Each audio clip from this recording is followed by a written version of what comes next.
Good morning, church. My dear brothers and sisters, I greet you. Grace and peace to from our Lord, our God, the Father. Okay. So we are continuing with the series of the seven churches, the Revelation, the book of Revelations. So, do you want to be blessed? Yes. Okay. Mahina. Do you want to be blessed? Okay. Allow me to read the introduction on chapter 1. The revelation of Jesus Christ, which God gave him to show to his servants the things that must soon take place. He made it known by sending his angel to his servant John, who bore the witness to the word of God and to the testimony of Jesus Christ, even to all that he saw. Blessed is the one who reads aloud the words of his prophecy, and blessed are those who hear, who keep what is written in it, for time is near. So we are so blessed if we tend to hear the message, receive the message, and apply the message. So,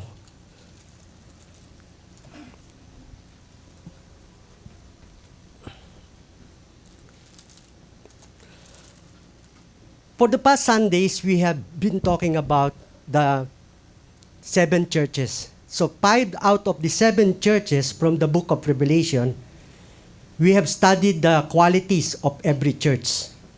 The positive commendation as well as the condemnation or rebuke.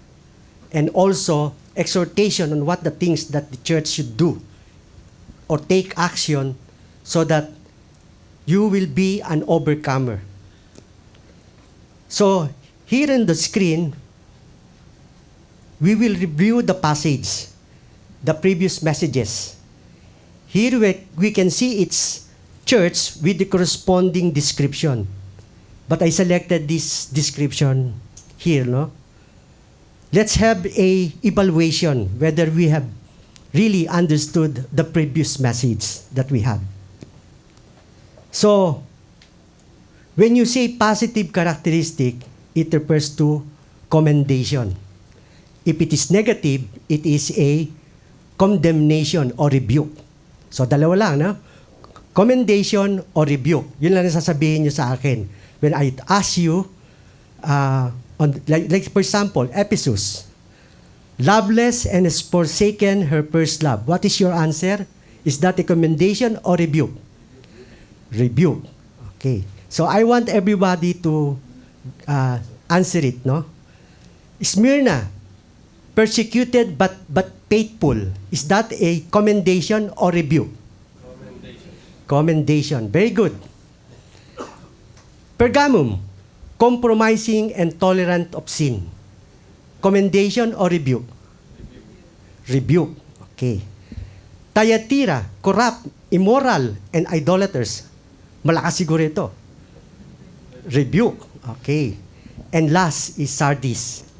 Is this dead and superficial faith? Is this a rebuke or a commendation? Rebuke. Okay. As you will notice, there are 4 churches that were rebuked by Jesus. Only one has a commendation, and that is Smyrna. Despite of persecution, this church remained faithful. We will now study the 2 churches, that is Philadelphia and Laodicea. Advanced description. Philadelphia, faithful, enduring, and that is commendation. Whereas Laodicea, they are lukewarm and proud. So that is a rebuke. Let's see the map. Philadelphia and Laodicea are active towns, cities in the ancient Asia Minor, which is now the modern-day Turkey. So it is located there at the center, the Philadelphia. You can see it. And down below Philadelphia is Laodicea. Okay. And what is the goal of this message that we're going to hear this morning? To discover the revelation of Jesus about the message to the churches, its commendation, condemnation, or rebuke, correction, and promise so that we will be warned and be overcomers.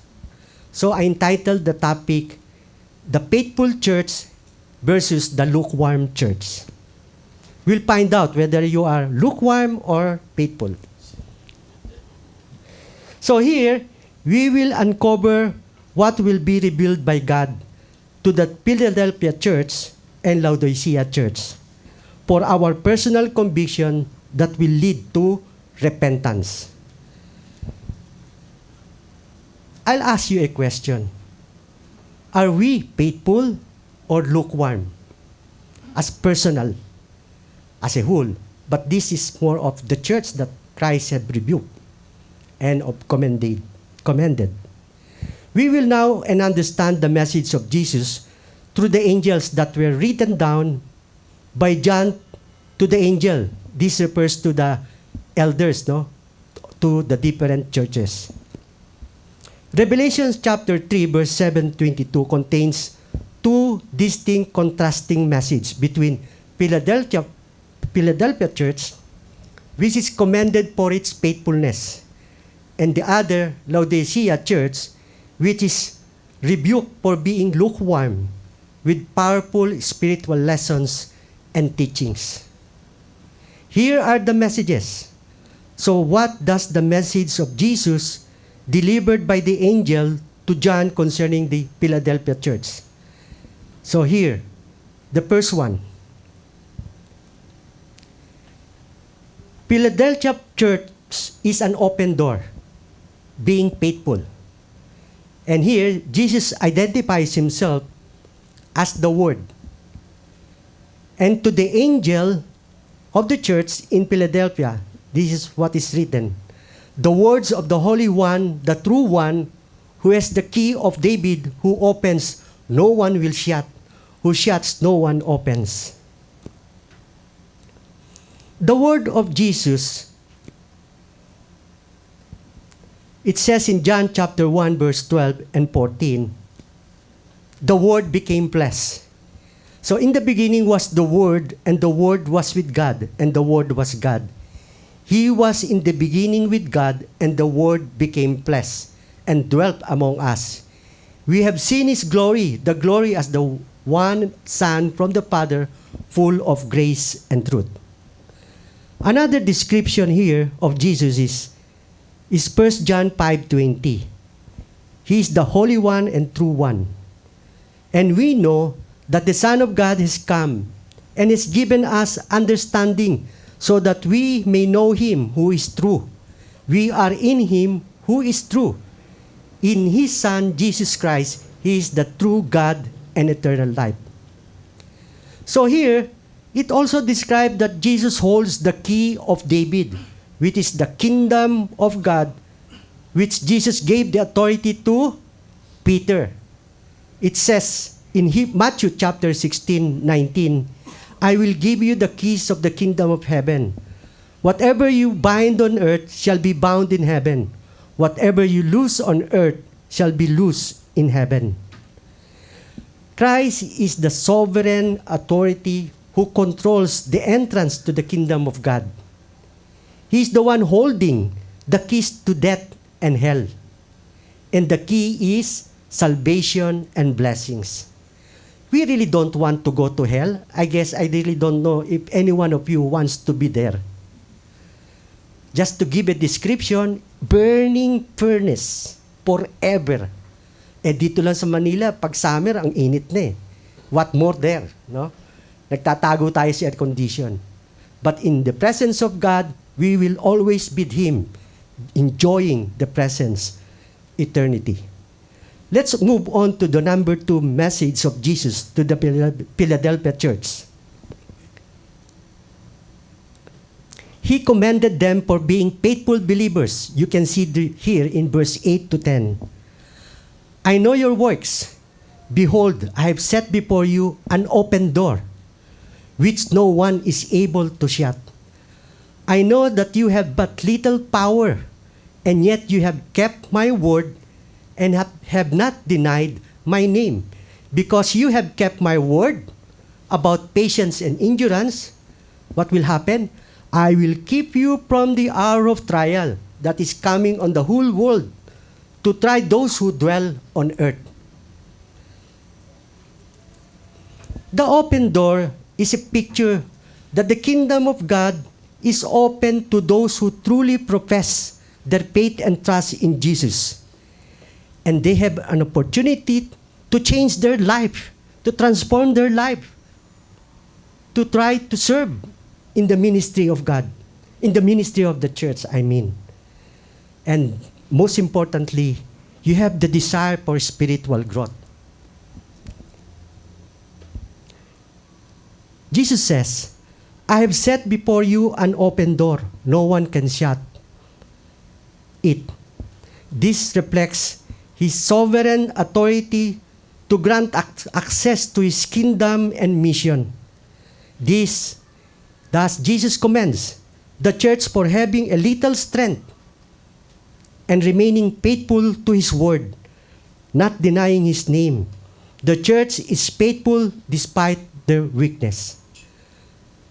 How many of you are finding time to read your scriptures? Because most of the time you pray, you talk to God, but there's seldom time that you put your heart in reading the Bible, knowing the will of God in your life. So I suggest that take time to read the scriptures.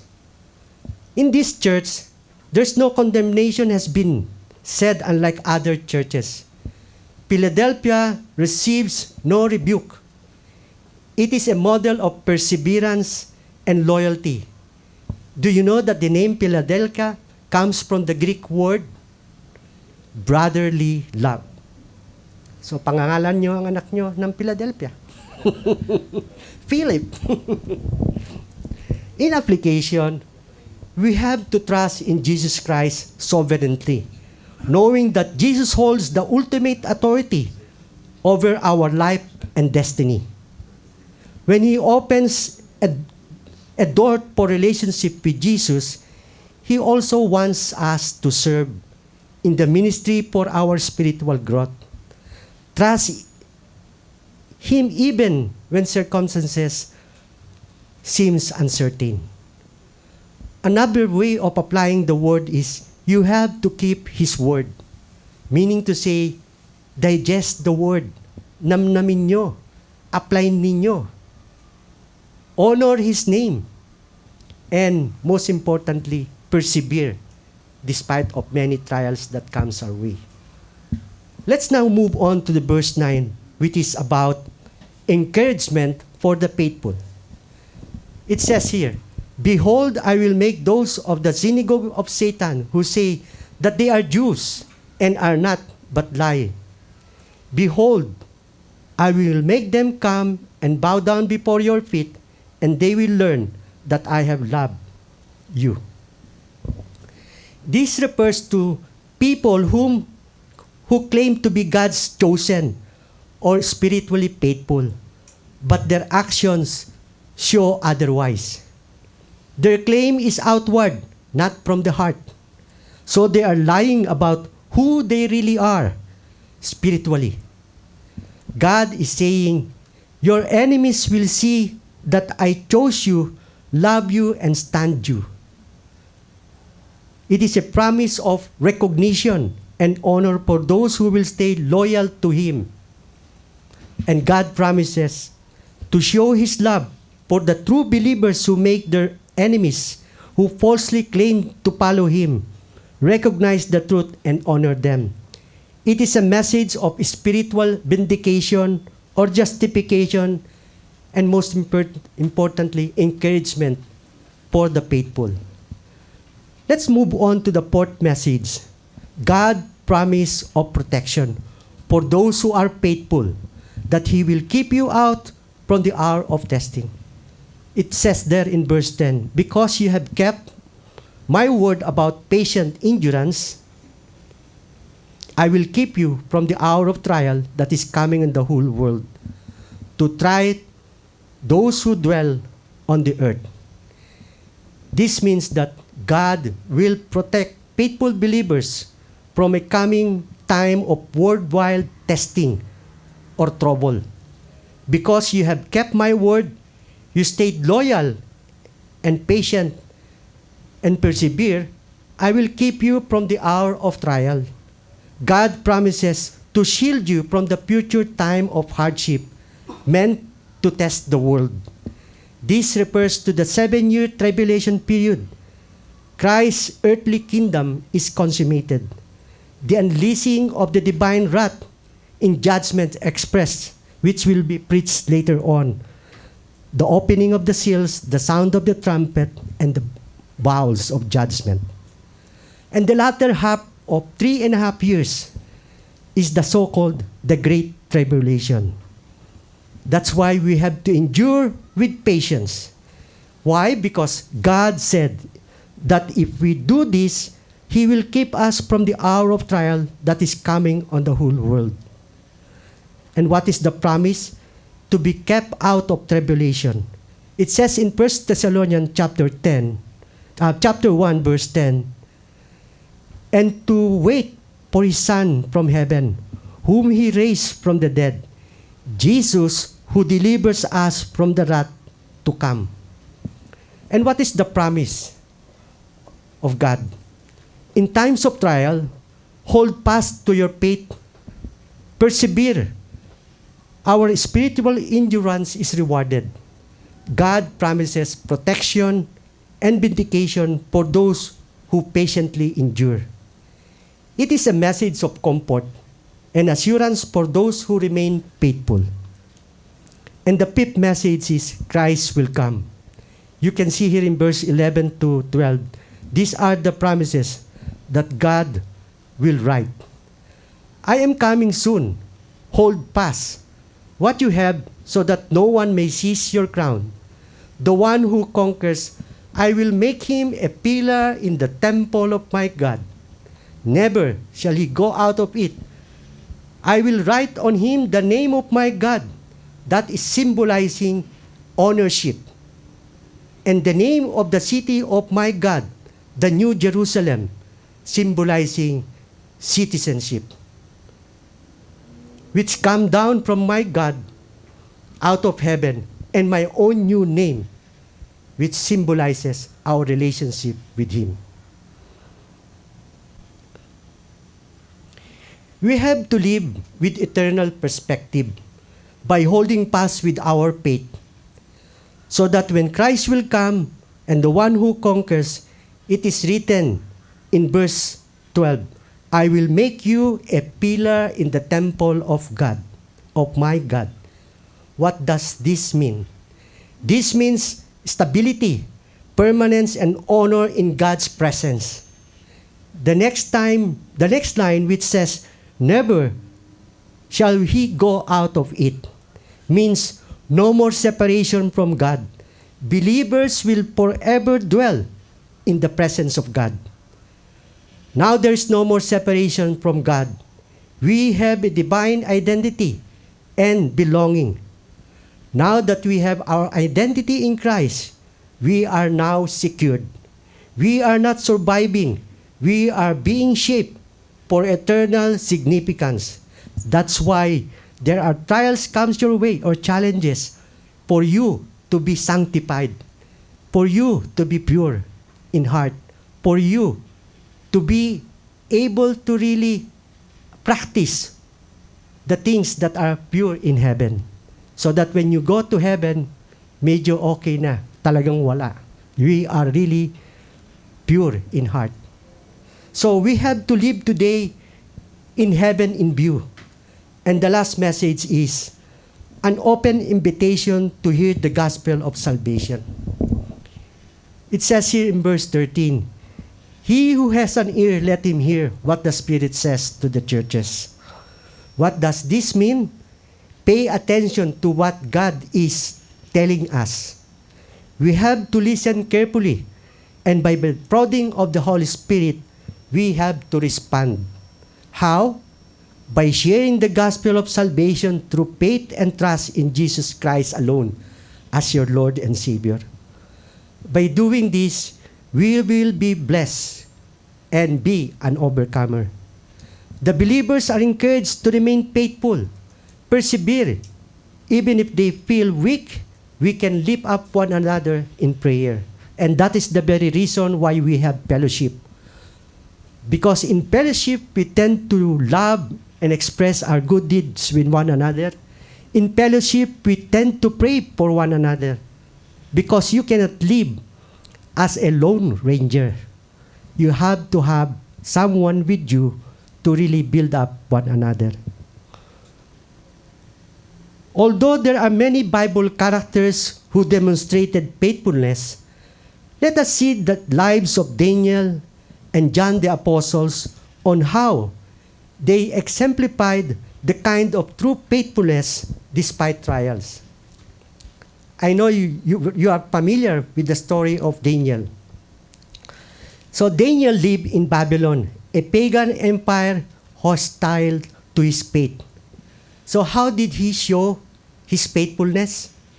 He refused to defile himself with the royal food, prayed openly despite threats, and was thrown into the lion's den for his devotion. Like the church in Philadelphia, Daniel remained faithful under pressure and was vindicated or justified by God. The second character who exemplified faithfulness is John the Apostle. He was exiled to Patmos for his testimony of Jesus. And how did he show his faithfulness? John received and recorded the revelation, remained loyal to Christ despite being exiled and isolated in Patmos. His endurance mirrors the church's perseverance, and he was entrusted with the divine revelation as a reward. These are the examples that show that faithfulness, which is not about strength or status, brings about perseverance, obedience, and trust in God's presence or promises. In application, all of us undergo trials and challenges in life. The question is, how do you react? Be faithful in small things and trust Jesus Christ to open doors. Most importantly, persevere through trials and live with eternity in mind. Never forget you are sealed with the Holy Spirit. Always remember, as long as you're living here on earth, there will always be trials. But take note and take heart. You have the protection and the guidance of the Holy Spirit in you. If you are an unbeliever, then definitely you will rattle. No? So, in conclusion, Philadelphia Church, this is the attributes of God's of character that was expressed. You will note that in every church, it starts with the attributes of God. Dinidescribe niya. And here, Jesus is described as the Word. The Word became flesh, and He is God, and the key to eternal life in heaven. And what is the commendation? The church was commended as faithful, like Crossroads. Because of their deeds, kept Christ's word, and does not deny His name, endures patiently.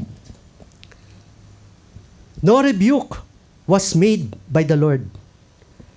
In exhortation or things to act, continue to hold on being faithful.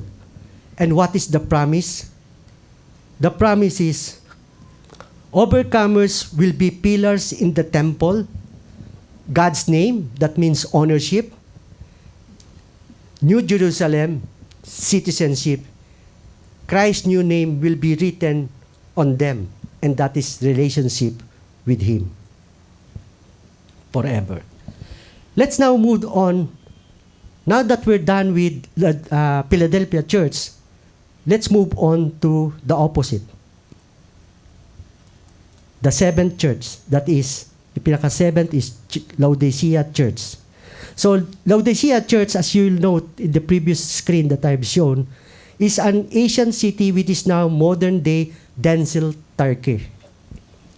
So, it's described as being lukewarm, I would say if there's an open door, may closed door. No? But it is not said in the scripture. So, I just use lukewarm. What does the message of Jesus describe or delivered by the angel to John concerning Laodicea Church? Ano-ano ang mga sinasabi dyan? The first one, this speaks about the Word. Jesus is the Word.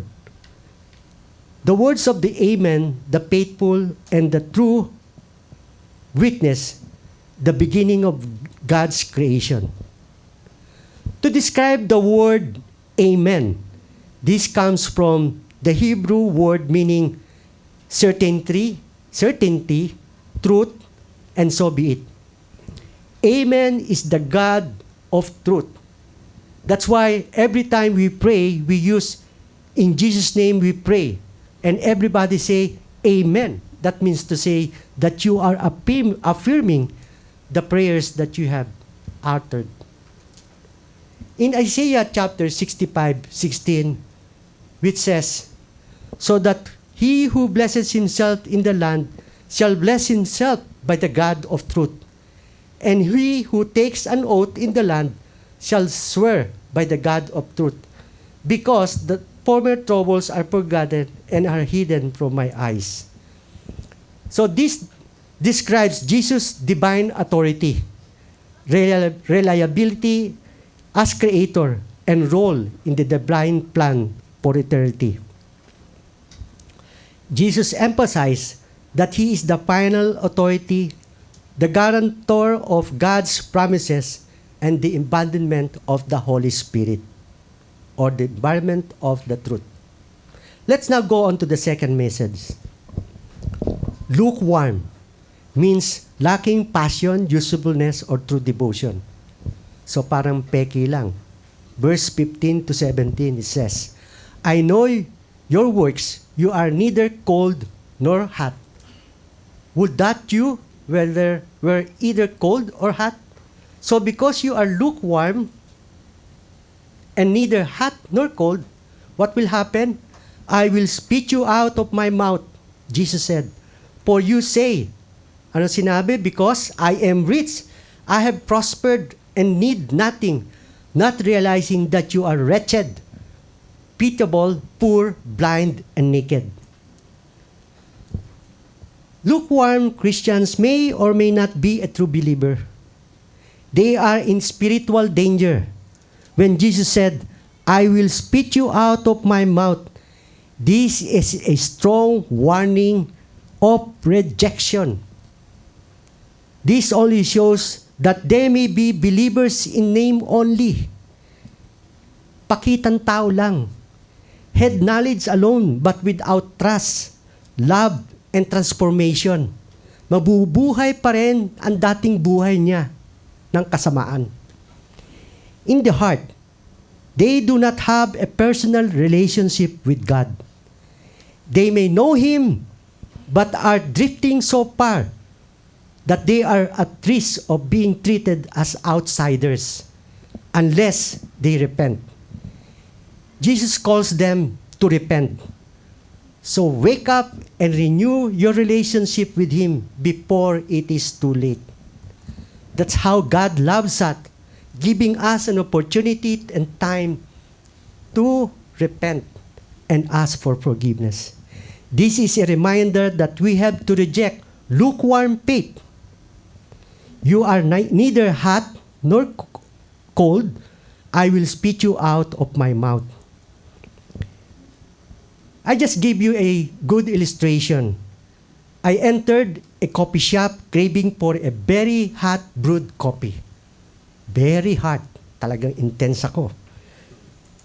When I got it, I was excited to wait for after a long queue just to get the cup of coffee. I sipped it slowly, and guess what? The coffee was lukewarm. I'm so dissatisfied. So what I did, I told to the coffee the maker to change it. I rejected it. Others love hot coffee, di ba? While others love cold iced coffee. Sino mo gusto ng hot coffee? Okay. Masarap talaga yung coffee ni Jerwin. Mainit yan. Cold. How about cold coffee or iced coffee? Sino? Okay. So, yun ang pagpipilian nyo. Either hot or cold. Huwag yun lukewarm, ha? So, hot symbolizes fiery passion for the Lord, while cold symbolizes repressing feeling. No? So, in application, we have to really examine our spiritual life. Are you passionate about Christ or just going through motion? God desires wholehearted devotion, not half-hearted. Let's move on to the second reminder. Don't be deceived by comfort. You say, I am rich, but you do not realize you are wretched, pitiful, poor, blind, and naked. Here is an invitation of Jesus who will clothe yourself with righteousness so that you may see the truth. Look at verse 18. I'll counsel you to buy from me gold by fire so that you may be rich, white garments so that you may clothe yourself, and the same your nakedness may not be seen, the salve to anoint your eyes so that you may see.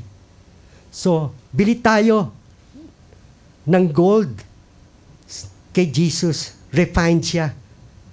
That is representing the spiritual riches, hindi the riches in this world, but spiritual riches. Clothe yourself. Dadamitan daw tayo. We are being clothed into righteousness of God. And lastly, salve to anoint your eyes so that you may see. So we can see the truth, and the truth will set us free. To better understand this passage, here is the story of a rich young ruler who was deceived because of his riches. You can see this in Matthew chapter 19, Mark 10, and Luke 18, the synoptic gospel. Here, where a wealthy young man asked Jesus, "What must I do to inherit eternal life?" Jesus tells him to keep the commandments, which he claims to have done. Then Jesus says, if you want to be perfect, go sell your possession and give it to the poor. Then come, follow me. And what is the outcome?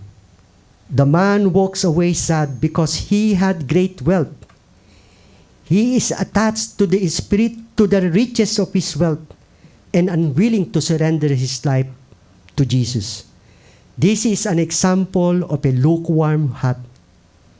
Jesus rebukes the Laodicean church for being lukewarm, neither hot nor cold, because they were materially wealthy but spiritually bankrupt.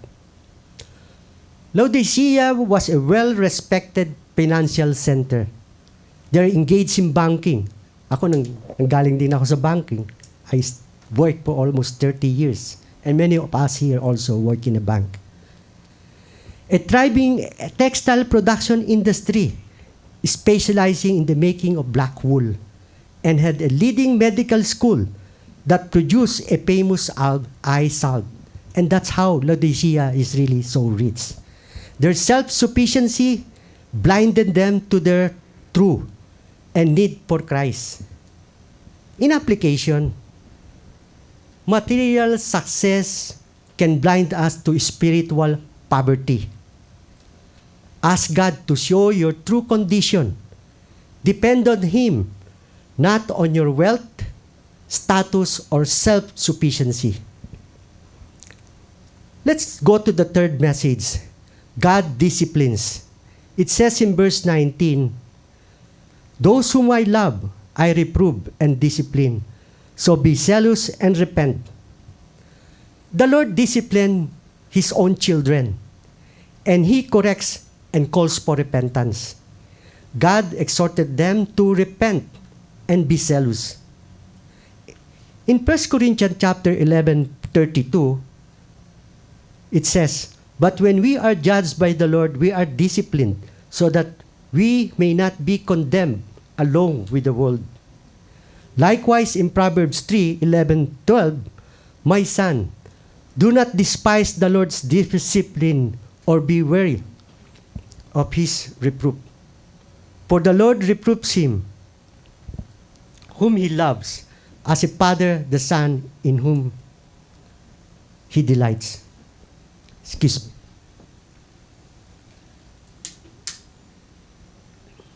Ganyan talaga pag bumabata. In application, gumanda na, no? Umayos na. Do not delay if you have drifted away from God. Return and recommit and surrender your life with urgency and passion. True repentance is not a shame, but in humility, it restores your relationship. As a result of this message, let us now proceed to the last. Here, Jesus opens an invitation to open the door of your heart. In verse 20, 20 says, "Behold, I stand at the door and knock." Knock, knock. Who's there? If anyone hears my voice, si Jesus pala, opens the door, I will come into him and eat with him and he with me. This is a personal invitation, an appeal in order to restore relationship and fellowship with God. It is not too late.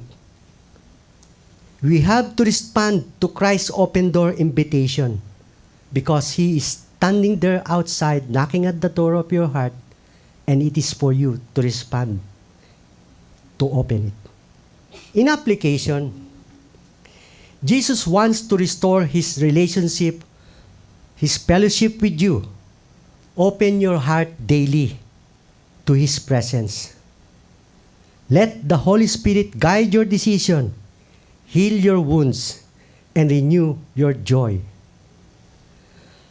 As a result of your professing your faith and trust in Jesus, this is the last message. Jesus promised that you will reign with Christ and live for eternity. So to the one who overcomes, Jesus promised a throne beside him. This is not just restoration, it is an elevation to the heavenly realm for eternity. Live for eternal reward. To the one who is victorious, I will give the right to sit with me on my throne. How wonderful it is sitting beside Jesus. Remember, there is a great danger of being lukewarm, which leads to unbelief. However, genuine repentance will restore your relationship and fellowship with God. My challenge to you, my dear brothers and sisters, try to evaluate your stand. Recommit and surrender your life to Jesus as your Lord and Savior by confessing your sins and asking for divine forgiveness. Remain faithful. The reward is not just comfort, it is a communion with Christ, today and forevermore. In conclusion, Laodicea Church, Jesus as described as the words of Amen, the faithful and the true witness. No condemnation was given to this church. No commendation. But there is condemnation or rebuke. That is lukewarm, neither hot or cold, wretched, pitiful, poor, blind, and naked. That's how Jesus described. Exhortation or things for us to change. Be diligent. Use your wisdom, not the worldly wisdom, but the Spirit of God's wisdom for you to sincerely repent on the things that you have done wrong. And what is the promise? Overcomers will eat with Christ and will rule with Christ. The Laodicean church focused more on the material wealth and prosperity, which made him self-sufficient. However, what they did wrong was spiritually indifference. The spiritual indifference, lukewarm, and lack of passion and faith. And the church was warned, if they do not repent and change their ways, they will have consequences and miss out blessings. If they do not do it, Jesus said, I will spit you out of my mouth. This is a great warning to us to look into ourselves. God is giving us an opportunity to repent sincerely, to have a genuine faith and a spiritual commitment. We pray that the message will resonate your heart, your eagerness and desire to deepen your relationship and fellowship with Jesus. In closing, try to reflect on this. In Jesus Christ, you will find true spiritual riches, far beyond what the world can offer. He stands at the door and knocks, ready to clothe you with the righteousness of God, to open your eyes so that you may truly see, and to lead you into the freedom that comes from knowing the truth, so that the truth will set you free. As in Revelation 3 reminds us, those who overcomes will sit with him in glory. So hold fast, stay faithful, and let his truth set you free. In Jesus' name, that is the message of Jesus. So let's all bow down in prayer. Our most Heavenly Father, we thank you for the message that reminds us to be true, faithful followers of Jesus and hold fast to your word.